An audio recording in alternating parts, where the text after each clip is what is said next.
Top speed advance मान गया। इतिहास का पार्ट 19 आधुनिक भारत आज से चलेगा। उत्तरकालीन मुगल सम्राट। राजनीति रक्तहीन युद्ध है, युद्ध रक्त सहित राजनीति है। 1707 ईस्वी में औरंगजेब की मृत्यु हुई। औरंगजेब की मृत्यु के समय मुगल साम्राज्य में 21 सूबे यानी प्रांत थे। औरंगजेब की मृत्यु के बाद उसके बेटों के बीच उत्तराधिकारी युद्ध छिड़ गया। उत्तराधिकारी के इस युद्ध में गुरु गोविंद सिंह ने मुअज्जम के साथ दिया। मुगल शासक और उनके शासनकाल। बहादुर शाह 1707 से 1712 ईस्वी तक शासन किया। जहांदार शाह 1712 से 1713, फारूक सियर 1713 से 1719, मोहम्मद शाह 1719 से 1748, अहमद शाह 1748 से 1754, आलमगीर द्वितीय 1754 से 1759, शाह आलम द्वितीय 1759 से 1806 ईस्वी, अकबर द्वितीय 1806 से 1837 तक और बहादुर शाह जफर ये अंतिम शासक हुआ 1837 से 1857 तक। उत्तराधिकारी के इस युद्ध में गुरु गोविंद सिंह ने मुअज्जम के साथ दिया यानी मुअज्जम का साथ दिया। बहादुर शाह 1707 से 1712, मुअज्जम ने उत्तराधिकारी युद्ध जीत लिया। वह बहादुर शाह के नाम के साथ 1707 ईस्वी में मुगल सिंहासन पर बैठा। बहादुर शाह मुगल सिंहासन पर बैठने वाला सबसे वृद्ध मुगल शासक था। जब वह दिल्ली की गद्दी पर बैठा तब उसकी उम्र 63 वर्ष की थी। बहादुर शाह को शाह-ए-बेखबर नाम से ख्याति मिली। 26 फरवरी 1712 ईस्वी को बहादुर शाह की मृत्यु हो गई।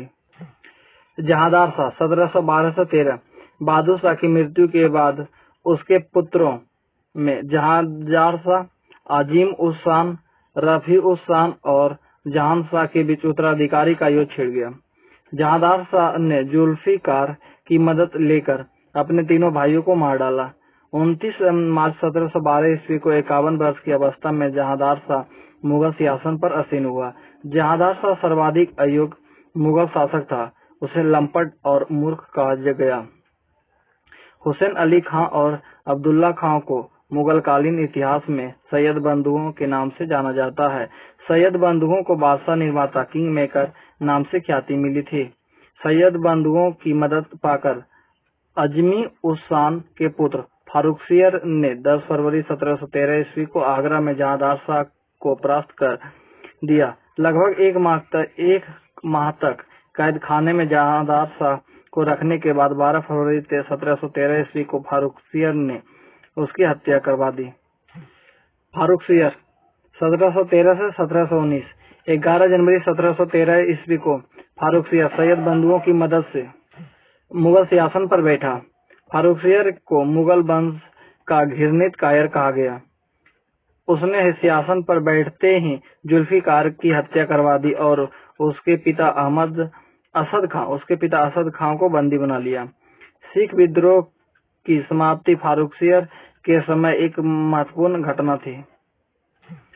फारुखसियर के दरबार में 1717 ईस्वी में कलकत्ता से जॉन सरमन का एक दूत मंडल आया था, जिसकी मदद एडवर्ड स्टीफेंस कर रहा था।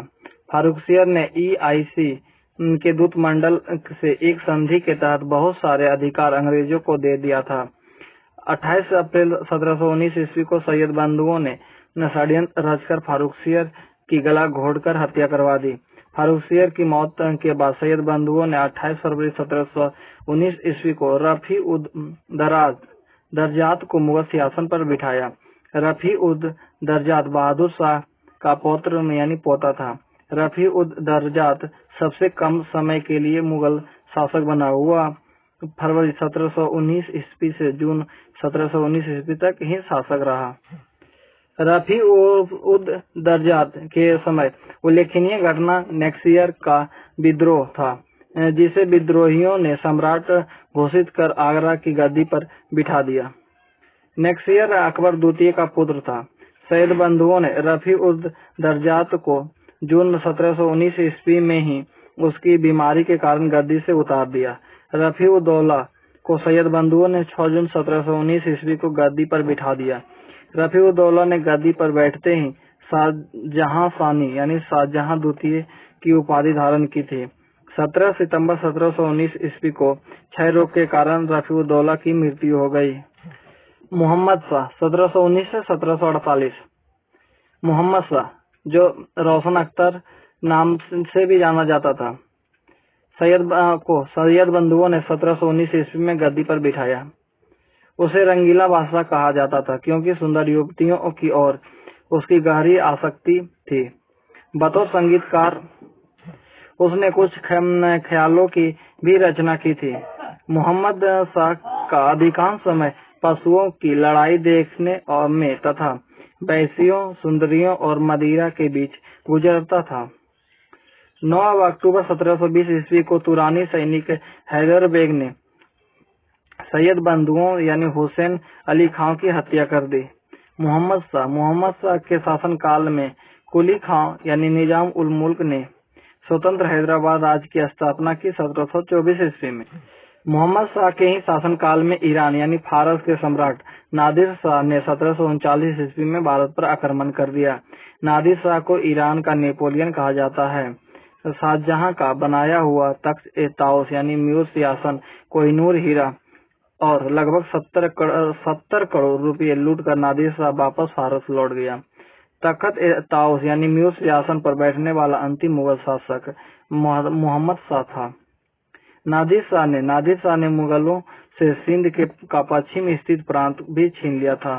मोहम्मद शाह के शासनकाल के दौरान सैयद बंधुओं का अंत हुआ। अहमद शाह 1748 से 1754। मोहम्मद शाह के बाद अहमद शाह 1748 ईस्वी में मुगल शासक बना।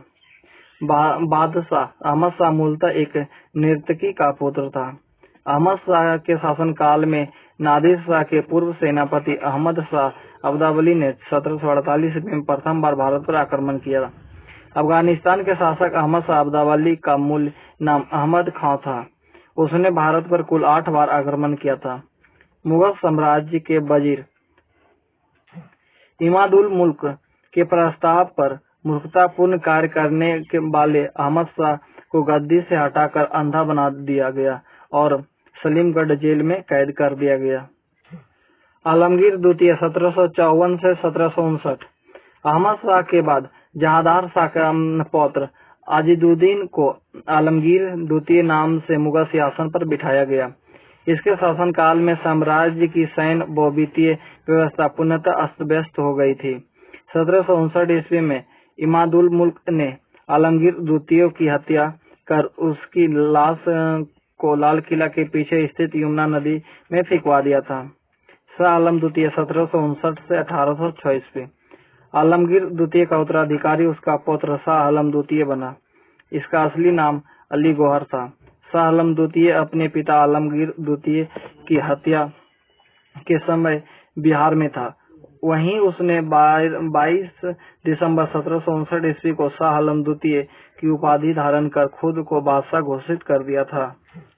इसी के शासनकाल में 1761 ईस्वी में पानीपत की तृतीय युद्ध मराठा एवं अहमद शाह अब्दावली की सेना के बीच हुआ, जिसमें मराठा की हार हुई। शाह आलम द्वितीय ने 1764 ईस्वी में बक्सर के युद्ध में बंगाल के मीर कासिम और अवध के सुजाउद्दौला का अंग्रेजों के खिलाफ साथ दिया। इस युद्ध में अंग्रेजों की जीत हुई। 1803 ईस्वी में अंग्रेजों ने दिल्ली पर अधिकार कर लिया। शाह आलम द्वितीय अंग्रेजों से हार कर उसकी पेंशन भोगी बन गया। 1806 ईस्वी में गुलाम कादिर खां ने शाह आलम द्वितीय की हत्या करवा दी। अकबर द्वितीय 1806 से 1837। शाह आलम द्वितीय के बाद उसका पुत्र अकबर द्वितीय गद्दी पर बैठा।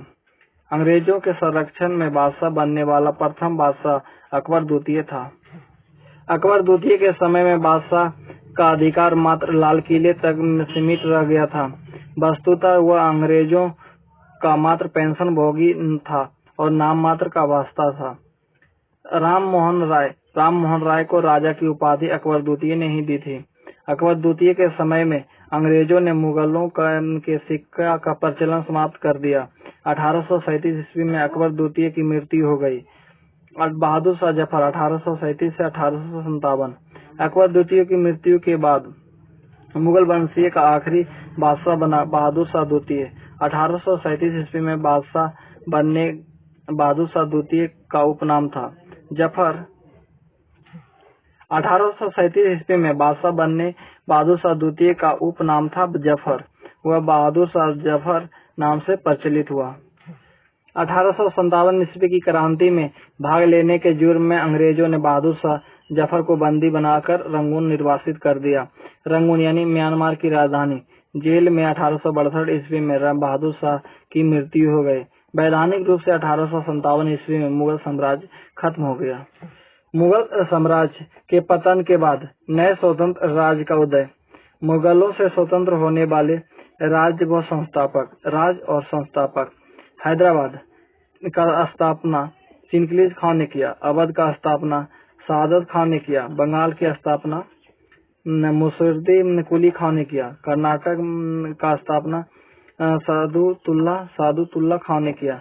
रुहेलखंड की स्थापना बीर दाऊद एवं अली मोहम्मद खान ने किया। भरतपुर की स्थापना चूरामन और बदन सिंह ने किया। तुरानियों ने हैदराबाद की तथा ईरानियों ने अवध की स्थापना की थी।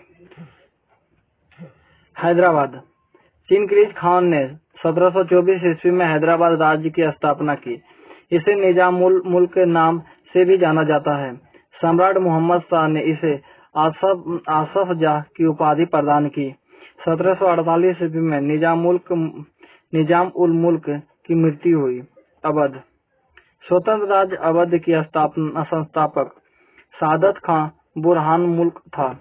1720 ईस्वी में वह बयाना का फौजदार था। 1722 ईस्वी में आगरा का गवर्नर भी रहा। 1739 ईस्वी में सादत खान ने नादिर शाह के विरुद्ध लड़ाई लड़ी। 1739 ईस्वी में सादत खान का निधन हो गया। मुगल बादशाह मोहम्मद शाह ने सादत खान को बुरहान उल मुल्क की उपाधि दी थी। उसका असली नाम मीर मोहम्मद आमीन था। सादत खान का उत्तराधिकारी उसका दामाद सफदरजंग बना। 1748 ईस्वी में सम्राट मोहम्मद शाह ने सफदरजंग को अपना वजीर नियुक्त किया। 1754 ईस्वी में सफदरजंग की मृत्यु हो गई। सफदरजंग के बाद अवध का नवाब शुजा-उद-दौला बना। इसे 1774 ईस्वी में रुहेलों को परास्त कर रुहेलखंड पर अधिकार कर लिया। 1775 ईस्वी में शुजा-उद-दौला का निधन हो गया। शुजा-उद-दौला के बाद आसफ-उद-दौला गद्दी पर बैठा और 1795 ईस्वी तक अवध पर राज किया। आसफ-उद-दौला ने अपनी राजधानी फैजाबाद से लखनऊ स्थानांतरित किया। 1819 ईस्वी में इस वंश के 7वें शासक सादत खां हुए। अवध का अंतिम स्वतंत्र शासक बाजिर अली शाह था। 1856 ईस्वी में लॉर्ड डलहौजी ने अवध को ब्रिटिश शासन में मिला लिया। बंगाल के स्वतंत्र राज्य के संस्थापक मुर्शिद कुली खां थे। औरंगजेब के समय से ही मुर्शिद कुली खां बंगाल के गवर्नर के पद पर कार्य कर रहा था।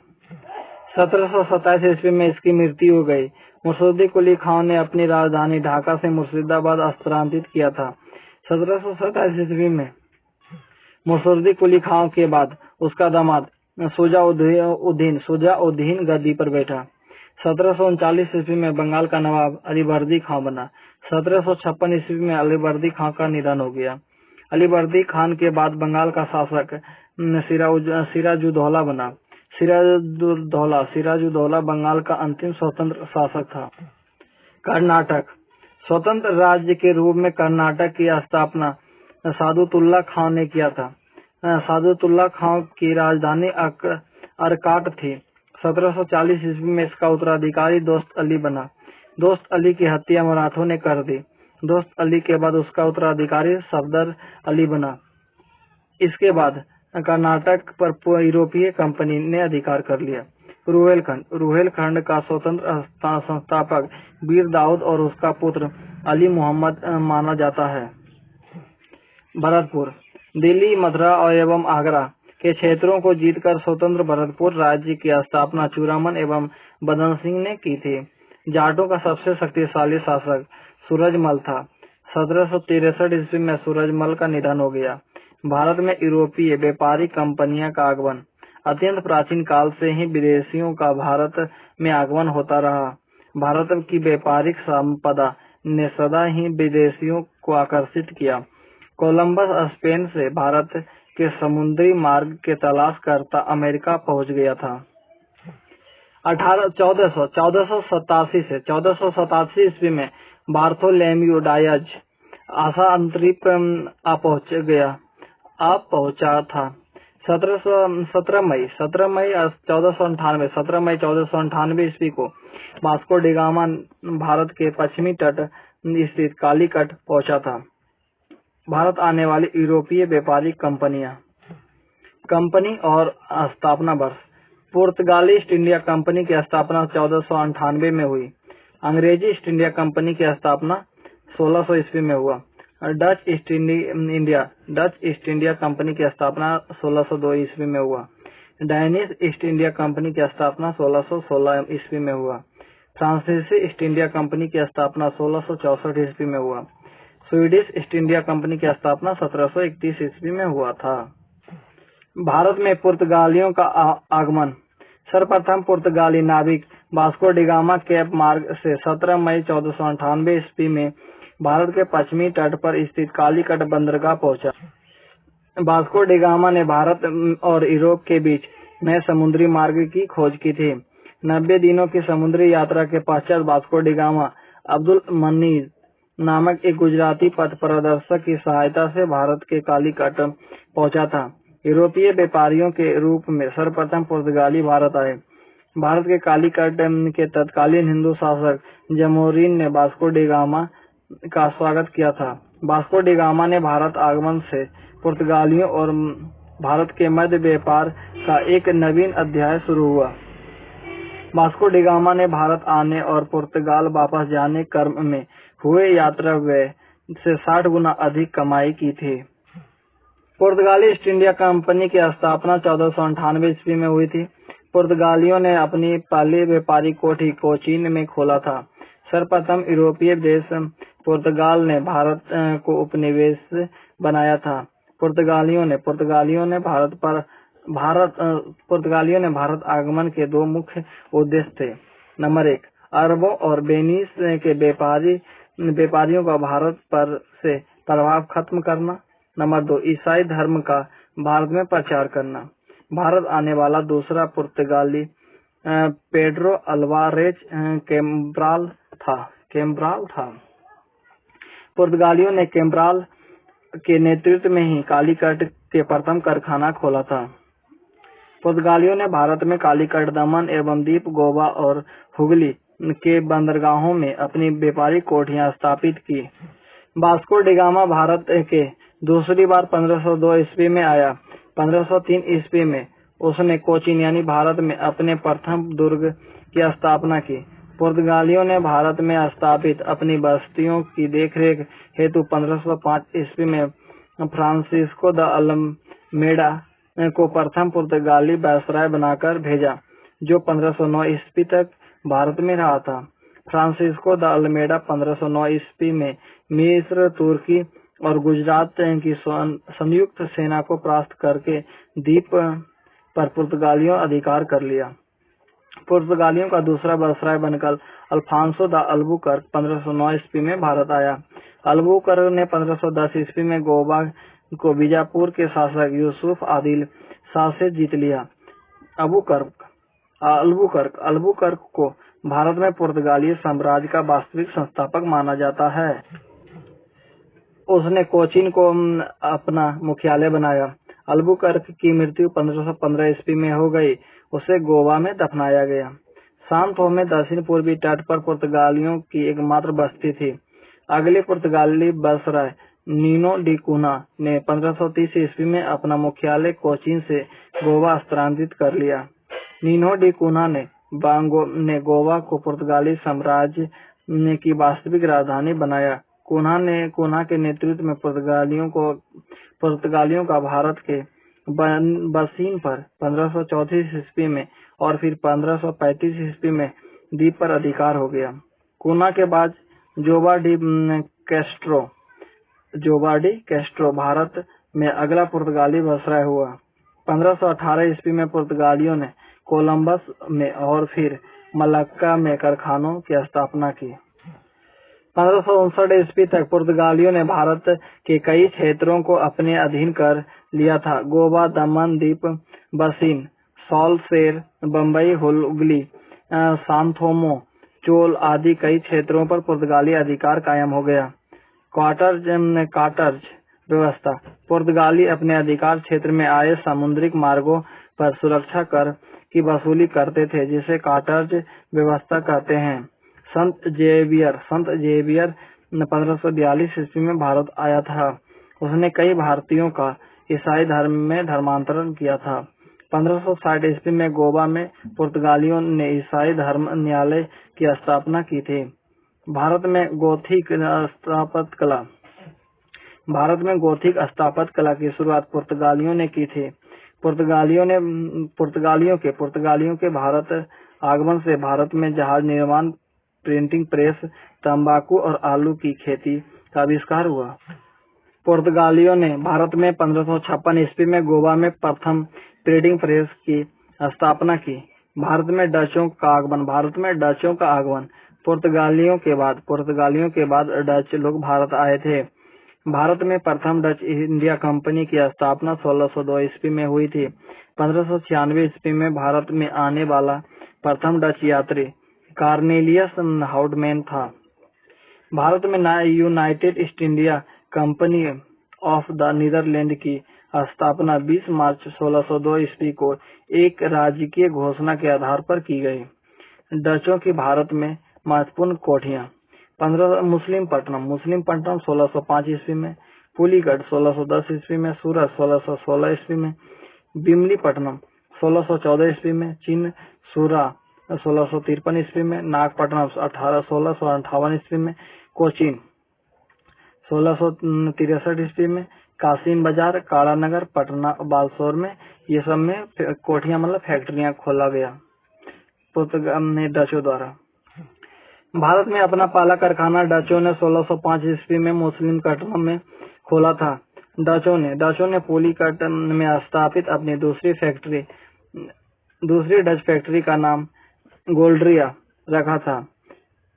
यहाँ पर डच लोग अपने स्वर्ण सिक्के पेगोड़ा को ढाला करते थे। पुलीगढ़ को ही डचों ने अपना समस्त गतिविधियां का केंद्र बनाया। भारत में डचों का अंतिम रूप से पतन यानी 1759 ईस्वी को अंग्रेजों एवं डचों के बीच हुए बेदरा युद्ध से ही हो गया। बेदरा युद्ध में अंग्रेजी सेना का नेतृत्व रॉबर्ट क्लाइव ने किया था। अंग्रेजों का भारत आगमन। 31 दिसंबर 1600 ईस्वी को इंग्लैंड में अंग्रेजी ईस्ट इंडिया कंपनी की स्थापना किए जाने के संबंध में इंग्लैंड की रानी एलिजाबेथ प्रथम ने ईस्ट इंडिया कंपनी को तत्संबंधी एक अधिकार पत्र सौंपा। ईस्ट इंडिया कंपनी में शुरुआती दौर में 217 साझेदार थे। महारानी एलिजाबेथ ने ईस्ट इंडिया कंपनी को पूर्वी देशों से व्यापार करने के लिए चार्टर तथा एकाधिकार प्रदान किया था। 1639 ईस्वी में मद्रास में तथा 1651 ईस्वी में हुगली में अंग्रेजों ने अपनी व्यापारी कोठियां स्थापित की। भारत में अंग्रेजों ने अपनी व्यापारी कोठी, जिसे बेतब फैक्ट्री कहते थे, पूर्वी तट पर मुसलिमपट्टनम में 1611 ईस्वी में तथा पश्चिमी तट पर सूरत में 1613 ईस्वी में व्यापारी कोठी स्थापित की। 1608 ईस्वी में अंग्रेजों ने सूरत में व्यापारी कोठी स्थापित करने का प्रयास किया था, पर सफलता मिली। 1613 ईस्वी में प्रथम अंग्रेजी गवर्नर थॉमस स्मिथ था। ग्रेट ब्रिटेन इंग्लैंड के सम्राट जेम्स प्रथम ने 1608 ईस्वी में कैप्टन हॉकिंस को अपना राजदूत के रूप में मुगल बादशाह जहांगीर के दरबार में भेजा था। सर थॉमस रो मुगल बादशाह जहांगीर के दरबार में इंग्लैंड के सम्राट जेम्स प्रथम का राजदूत बनकर 1616 ईस्वी में गया था। कैप्टन हॉकिंस 1608 ईस्वी में 3 वर्ष तक भारत में रहा। उससे प्रसन्न होकर जहांगीर ने उसे 400 का मनसब और जागीर दिया था। सर थॉमस रो के भारत से वापस इंग्लैंड जाने के पूर्व अंग्रेजों ने सूरत, आगरा, अहमदाबाद, भड़ोच में अपनी व्यापारिक कोठियां फैक्ट्रियां स्थापित कर ली थी। सर थॉमस रो ने गुजरात के सूबेदार खुर्रम से व्यापारिक कोठियां स्थापित करने का फरमान प्राप्त किया था। पूर्वी भारत में अंग्रेजों ने पहला कारखाना 1633 ईस्वी में उड़ीसा में खोला। अंग्रेजों ने 1639 ईस्वी में मद्रास शहर की स्थापना की और वहां फोर्ट सेंट जॉर्ज नामक किले की स्थापना की। ईस्ट इंडिया कंपनी के एक युवक डॉक्टर विलियम हैमिल्टन ने बादशाह फारुखसियर को प्राणघात फोड़े से निजात दिलवाया था। फारुखसियर ने कंपनी को 1650 ईस्वी में बंगाल में व्यापार करने का अधिकार प्रदान किया था। 1651 ईस्वी में अंग्रेजों ने हुगली में कारखाना स्थापित किया। इंग्लैंड के सम्राट चार्ल्स द्वितीय का विवाह 1661 ईस्वी में पुर्तगाल की राजकुमारी कैथरीन से हुआ था। पुर्तगाल के राजा ने भारत में अपने अधीन बम्बई शहर को बतौर दहेज चार्ल्स द्वितीय को दे दिया था। 1668 ईस्वी में सम्राट चार्ल्स द्वितीय ने बम्बई शहर को 10 पाउंड के वार्षिक किराए पर ईस्ट इंडिया कंपनी को दे दिया। गवर्नर गोराल्ड ओगियार यानी 1669 से 1677 ने बम्बई शहर की स्थापना की थी। वह सूरत का प्रेसिडेंट भी रहा। भारत पहुंचने वाला प्रथम अंग्रेज जहाज हेक्टर था। अंग्रेजों ने 1698 ईस्वी को तत्कालीन बंगाल के सूबेदार अजीम उस शान से 3 गांव सुल्तानुती, कालीघाट और गोविंदपुर की जमींदारी 1200 रुपये भुगतान कर प्राप्त कर लिया था। कालांतर में जॉर्ज चारनॉक ने इसी को कलकत्ता नगर के रूप में प्रदान किया। ये भी पूछा जाता है कि कलकत्ता नगर के वास्तुकार कौन है, तो जॉर्ज चारनॉक है। 1700 ईस्वी में जॉर्ज चारनॉक ने सुल्तानुती में एक कारखाना स्थापित किया और इसकी किलाबंदी कर इसका नाम फोर्ट विलियम रखा। चार्ल्स आयर फोर्ट विलियम का प्रथम प्रेसिडेंट हुआ। 1687 ईस्वी में ईस्ट इंडिया कंपनी के पश्चिमी तट का मुख्यालय बम्बई बना, जो पहले सूरत था। बंगाल में सीमा शुल्क की छूट कंपनी ने 1691 ईस्वी में प्राप्त की। 1717 ईस्वी में फारुखसियर ने कंपनी को गुजरात और दक्कन में व्यापार करने का अधिकार प्रदान किया। 1708 ईस्वी में ईस्ट इंडिया कंपनी की प्रतिद्वंदी कंपनी न्यू कंपनी का ईस्ट इंडिया कंपनी में विलय हो गया। 1708 ईस्वी में United company of merchant of England trading being east Indies की स्थापना हुई। भारत में फ्रांसीसी का आगमन। भारत में फ्रांसीसी ईस्ट इंडिया कंपनी की स्थापना 1664 ईस्वी में हुई। फ्रांस के सम्राट लुई 14वें के मंत्री कोलबर्ट के प्रयास से भारत में 1664 ईस्वी में फ्रांसीसी ईस्ट इंडिया कंपनी की स्थापना हुई थी। फ्रांसीसी फ्रैंको कैरो ने भारत के सूरत शहर में 1668 ईस्वी में प्रथम फ्रांसीसी कोठी की स्थापना की थी। फ्रांसीसी ने भारत में अपनी दूसरी व्यापारिक कोठी मछलीपट्टनम में स्थापित किया था। 1673 ईस्वी में फ्रांसीसी मार्टिन और बेलांगर द लेस्पिन ने बलिकोंडापुरम में मुस्लिम सूबेदार शेर खान लोदी से एक छोटा गांव यानी पुदुचेरी का स्वामित्व हासिल किया था। 1674 ईस्वी में फ्रांसीसी मार्टिन ने इसी पुदुचेरी गांव में वर्तमान पांडिचेरी की नींव डाली थी। फ्रांसीसी ने पांडिचेरी को अपना मुख्यालय बनाया था। पांडिचेरी ने कारखानों के चारों ओर फ्रांसीसी मार्टिन ने फोर्ट लुइस नामक किले का निर्माण करवाया था। 1690 से 92 ईस्वी में फ्रांसीसी ने चंद्रनगर की प्रसिद्ध कोठी बनवाया था।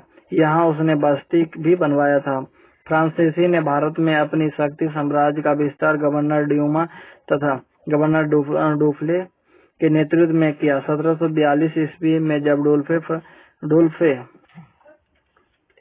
डुप्ले फ्रांसीसी गवर्नर बना, तब भारत में फ्रांसीसियों का राजनीतिक लाभ व्यापारिक लाभ से महत्वपूर्ण हो गया। प्रथम कर्नाटक युद्ध 1746 से 1748 अंग्रेजों और फ्रांसीसियों व्यापारिक कंपनियों के बीच हुए युद्ध को कर्नाटक युद्ध कहा जाता है। 1740 ईस्वी से ही प्रथम कर्नाटक युद्ध शुरू हो गया था। प्रथम कर्नाटक युद्ध के समय फ्रांसीसी गवर्नर डुप्ले था। 1744 ईस्वी में फ्रांसीसी सेना और कर्नाटक के नवाब अनबरुद्दीन के बीच लड़ाई हुई, जिसे सेंट टोमे का युद्ध के नाम से जाना जाता है। प्रथम कर्नाटक युद्ध का 1746 से 1748 ईस्वी का दौर ऑस्ट्रिया के उत्तराधिकारी युद्ध से प्रभावित था, जो यूरोप, इंग्लैंड और फ्रांस के बीच चल रहा था। जो यूरोप, इंग्लैंड और फ्रांस के बीच चल रहा था। 1748 ईस्वी में ला सापल की संधि के द्वारा ऑस्ट्रिया का उत्तराधिकारी युद्ध समाप्त हो गया।